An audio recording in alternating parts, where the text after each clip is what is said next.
Ketua Umum PSSI, Erick Thohir, mengakui sudah dibuat pusing karena klub-klub luar negeri yang dibela pemain Timnas U23 Indonesia belum juga memberi jawaban soal pelepasan pemain ke Piala Asia U23. Timnas U23 Indonesia memang dipastikan lolos ke Piala Asia U23 2024 di Qatar.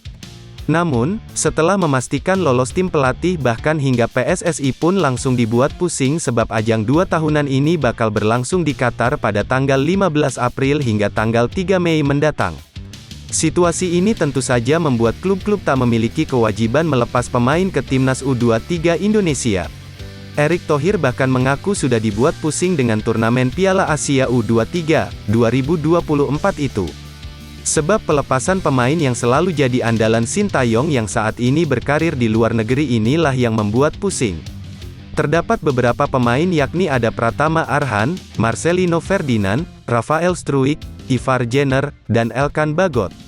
Pemain-pemain ini bahkan sebelumnya yang juga turut membawa tim Merah Putih mendapatkan tiket tampil di Piala Asia U23 2024 nanti. Namun, ini bisa beda cerita apabila mereka tak dapat membela Timnas U23 Indonesia nantinya. Erick Thohir melihat situasi ini pun mengaku pusing karena Piala Asia U23 nanti berlangsung tak bertepatan dengan agenda FIFA. Sehingga klub-klub tak memiliki kewajiban melepas pemainnya ke tim Merah Putih. Masih pusing, karena memang, Piala Asia U23 tidak masuk ke dalam kalender FIFA, ujar Erick Thohir, Rabu, tanggal 20 September tahun 2023. Erick Thohir menekankan bahwa ia belum juga mendapat jawaban dari klub-klub para pemain abort. Pemain-pemain kita yang di Eropa masih belum mendapatkan jawaban bisa memperkuat atau tidak. Kita ketahui ada 4 hingga 5 pemain bermain di Eropa, ucapnya.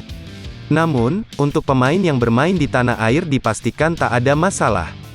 Karena kompetisi di Indonesia akan diliburkan sejenak agar pemain bisa membela Timnas U23 Indonesia di Piala Asia U23 2024 nanti. Saya meminta kepada Liga khususnya buat Piala Asia U23 bulan April, saya memohon kepada Liga berhenti sebentar, kata Erick Thohir. Liga sudah menyanggupi, klub-klub juga sudah menyanggupi sehingga ketika Piala Asia U23 di Qatar pemain terbaik bisa main, tuturnya.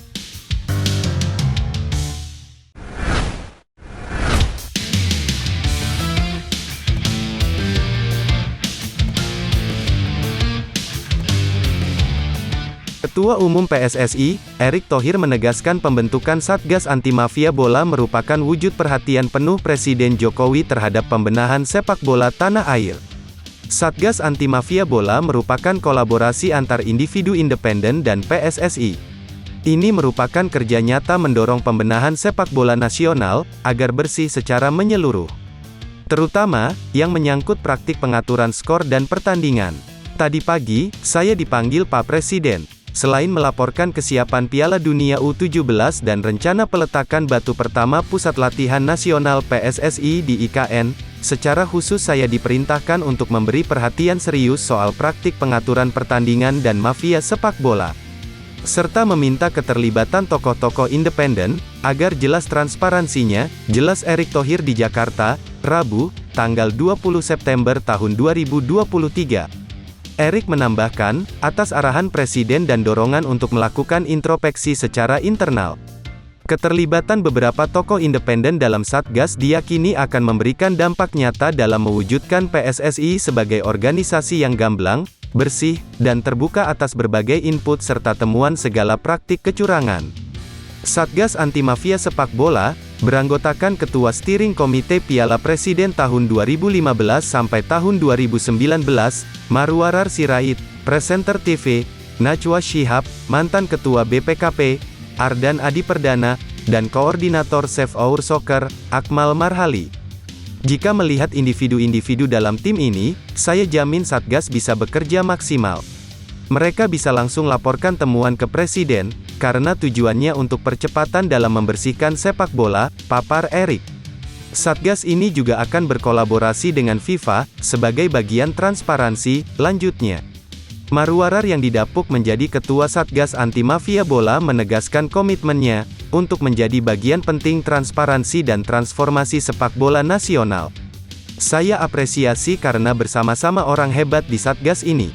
Kami akan berkomitmen agar tim ini tidak masuk angin, tidak boleh gentar, dan tidak boleh takut, serta tidak pilih kasih, tutur Marwarar.